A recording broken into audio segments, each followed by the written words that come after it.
Hi friends, నేను మీ రమ్య. ఈరోజు 15 days వరకు నిల్వ ఉండే ఎండుమిర్చి గోంగూర పచ్చడి చేసి చూపించబోతున్నాను. ఇక ప్రాసెస్ తెలుసుకుందాము. ముందుగా ఒక కట్ట గోంగూర తీసుకోండి. ఇది మంచి గోంగూర అంటారండి, అలాగే తెల్ల గోంగూర అని కూడా అంటారు. అది శుభ్రంగా ఒలిచేసుకుని రెడీగా పెట్టుకోండి. దాన్ని నీళ్ళలో వేసి నీట్గా కడిగేసుకుని వేరొక ఖాళీ గిన్నెలోకి వేసుకోండి. ఇలా జల్లెడి గిన్నెలో వేస్తే నీళ్ళన్నీ త్వరగా కిందకి జారిపోతాయి. దాన్ని నీళ్ళన్నీ వంపేసిన తర్వాత ఒక టవల్ మీద కానీ లేదంటే క్లాత్ మీద కానీ ఆరబెట్టుకోండి. ఇలా టవల్తో తుడిచారంటే త్వరగా ఆరిపోతుంది. ఇక స్టవ్ వెలిగించేసుకొని ఒక కళాయి పెట్టుకోండి. అందులో 2 టేబుల్ స్పూన్ల ఆయిల్ వేసుకోండి. ఇప్పుడు 10-12 ఎండుమిర్చిని వేసుకొని దోరగా వేయించుకోండి. ఇవి లో ఫ్లేమ్ మీద వేయించుకోండి.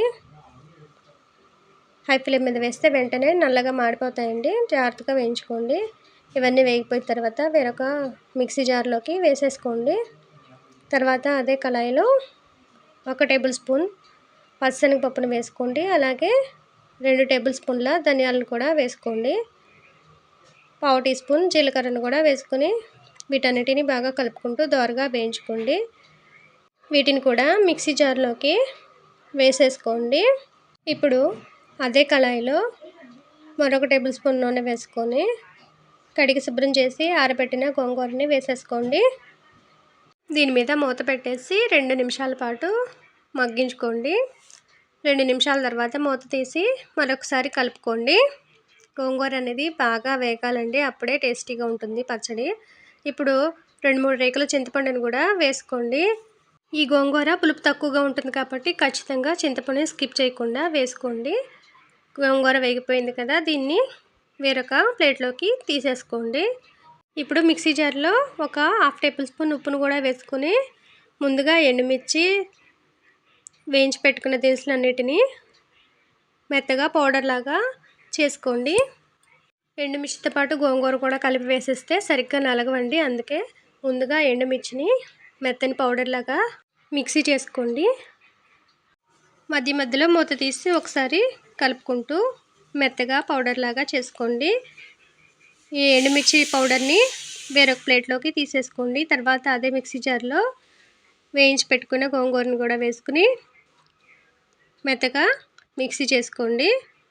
గోంగూర బాగా నలిగిపోయిన తర్వాత ముందుగానే మిక్సీ చేసి పెట్టిన ఎండుమిర్చి కారాన్ని కూడా వేసేసుకోండి. ఇవన్నీ వేసిన తర్వాత మూత పెట్టేసి మిక్సీ చేసుకోండి. ఇవి బాగా నలిగిపోయాయండి, వీటిని పక్కన పెట్టేసుకోండి. ఇప్పుడు తాలింపు వేసుకుందాము. స్టవ్ వెలిగించేసి ఒక కళాయి పెట్టుకుని అందులో 2-3 టేబుల్ స్పూన్ల నూనె వేసుకోండి. అందులోనే 1 టేబుల్ స్పూన్ ఆవాలు, 1 టేబుల్ స్పూన్ జీలకర్ర, 1 టేబుల్ స్పూన్ పచ్చిశనగపప్పును వేసుకోండి. అలాగే 4-5 ఎండుమిర్చిని కూడా తుంచేసి వేసుకోండి. 4-5 వెల్లుల్లి పొట్టు ఒలిచేసి కచ్చా పచ్చగా దంచుకుని వాటిని కూడా వేసుకోండి. వీటన్నిటిని ఒకసారి బాగా కలుపుకొని వేయించుకోండి. ఇప్పుడు మిక్సీ చేసి పెట్టిన గోంగూరని కూడా వేసేసుకొని ఆయిల్ మొత్తం కలిసే వరకు బాగా కలుపుకోండి. మీరు ఫస్ట్ టైం కనుక నా ఛానల్ చూస్తున్నట్లయితే సబ్స్క్రైబ్ చేసుకోండి. అలాగే పక్కనే ఉన్న బెల్ బటన్ క్లిక్ చేస్తే నేను చేసే ప్రతి వీడియో మీకు నోటిఫికేషన్ రూపంలో వస్తుంది. మీకు నచ్చిన వీడియోస్ని ఓపెన్ చేసి చూసుకోవచ్చు. ఈ పచ్చడి బాగా కలిసిపోయింది కదా, దీన్ని ఒక సర్వింగ్ బౌల్లోకి వేసుకుందాము. గోంగూర పచ్చడికి ఆయిల్ ఎంత ఎక్కువ వేస్తే అంత రుచిగా ఉంటుందండి. ఇది 15 డేస్ వరకు నిలవ ఉంటుంది, చాలా టేస్టీగా ఉంటుంది. వీడియో నచ్చితే లైక్ చేయండి, మీ ఫ్రెండ్స్కి ఫ్యామిలీ మెంబర్స్కి షేర్ చేయండి. అలాగే మర్చిపోకుండా సబ్స్క్రైబ్ చేసుకోండి. Thanks for watching.